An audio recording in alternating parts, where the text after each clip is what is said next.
یہ سیرت محمدی ہے کہ ہم دوسروں کے کام آئیں۔ آپ صلی اللہ علیہ وسلم کی بے شمار مثالیں ایسی ہیں کہ کوڑا کرکٹ پھیرنے والی عورت جب بیمار ہوتی ہے تب بھی آپ صلی اللہ علیہ وسلم اس کی تیمارداری کے لیے چلے جاتے ہیں۔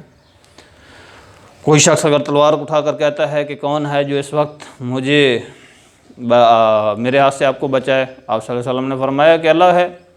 پھر جب آپ صلی اللہ علیہ وسلم کے ہاتھ میں تلوار آتی ہے تو آپ صلی اللہ علیہ وسلم نے پوچھا بھی ہاں اب کون بچائے گا، تو وہ پریشان ہو گیا، لیکن آپ صلی اللہ علیہ وسلم نے اس سے کوئی معاوضہ یا بدلہ نہیں لیا اور پھر وہ مسلمان ہو گیا۔ تو بے شمار بیسیوں مثالیں ایسی ہیں جو ہم پیش کر سکتے ہیں۔ یہ ہمارا رول ماڈل ہے آپ صلی اللہ علیہ وسلم کی ذات اقدس بھی، اور دیگر یہ سلسلہ چلا آ رہا ہے نیکی اور ہدایت کا کہ نیک لوگ موجود ہیں۔ اور میں آپ کو بتا دوں، ابھی اگر ہماری فوج ہے، دیگر ہیں ادارے ہیں جو ہماری حفاظت کے لیے مامور ہیں، وہ اپنی جانوں پر کھیل جاتے ہیں، زندگیاں ہم پر قربان کر جاتے ہیں، اور ہم پھر امن کے ساتھ زندگی بسر کرتے ہیں۔ لائک چند دنوں پہلے جو سٹاک ایکسچینج میں آپ کا واقعہ ہوا ہے، اور اس میں 2 پولیس والوں نے کتنی بہادری، کچھ تو شہید ہو گئے ہماری خاطر اور کچھ نے جان پر کھیل کر وہ ان کو واصل جہنم بھی کیا، دشمنوں کو جو آئے تھے دہشت گردوں کو، اور اس میں ہمارے لیے جو ہے وہ اتنی زندگیوں کو بچا لیا جو اس کے اندر تھے سٹاک ایکسچینج کے۔ تو لہذا ایک امن کی فضا پیدا ہو گئی۔ تو یہ چیز ضروری ہے۔ آگے کہتا ہے عبادت کے لیے درد دل، انسان کو درد دل کے واسطے پیدا کیا گیا ہے، ٹھیک ہے۔ وہ کیا کہا تھا اقبال نے، اخوت اس کو کہتے ہیں،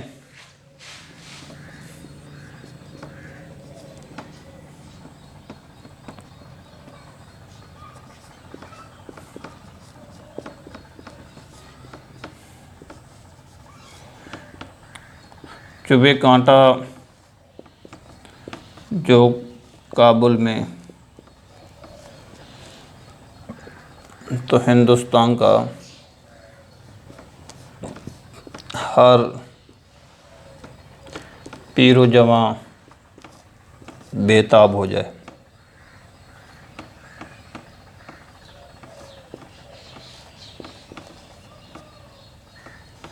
بیٹا یہ محبت تو یہ ہے،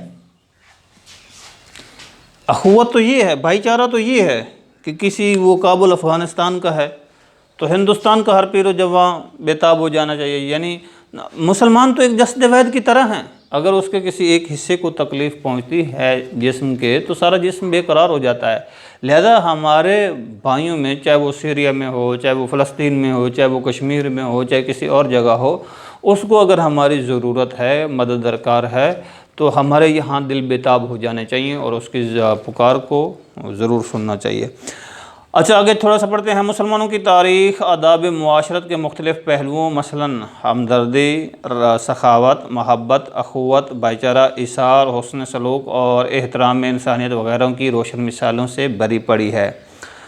اللہ رب العزت نے انسان کی فطرت میں محبت و ہمدردی کا جذبہ رکھا ہے۔ بعض لوگوں میں یہ جذبہ دوسروں کی نسبت زیادہ ہوتا ہے اور وہ فطری طور پر خلوص نیت سے زندگی میں قدم قدم پر اس کا بھرپور اظہار کرتے ہیں، یعنی وہ اپنی محبت سے پیش آتے ہیں، اخوت سے پیش آتے ہیں۔ تو آج کے لیے جو آپ نے ایک پیراگراف ویسے غلط لفظ ہوتا ہے، اقتباس کہنا چاہیے، اس کی سلیس کرنی ہے، آسان زبان میں لکھنا ہے، تشریح کرنی ہے، بیچ میں معنی لکھنے ہیں، تو یہ ہوگا یہاں سے لے کر آپ یہاں تک کریں گے۔ خوشگوار اور پرسکون زندگی بسر کرنے کے لیے ضروری ہے کہ افراد معاشرہ میں، یعنی سیکنڈ جو پیراگراف ہے اس کی آپ نے وضاحت کرنی ہے، تشریح کر کے مجھے بھیجنی ہے۔ یہ جو انسان کو فرشتوں سے بلند اور ممتاز کرتا ہے، یہ پیراگراف آپ نے کرنا ہے۔ یہ میں یہاں لکھ رہا ہوں، یعنی خوشگوار اور پرسکون، یہاں سے لے کر آگے چلتے جانا ہے، یہ نقطوں کا مطلب ہے آگے چلتے جانا ہے۔ تو یہ یہاں تک فرشتوں سے بلند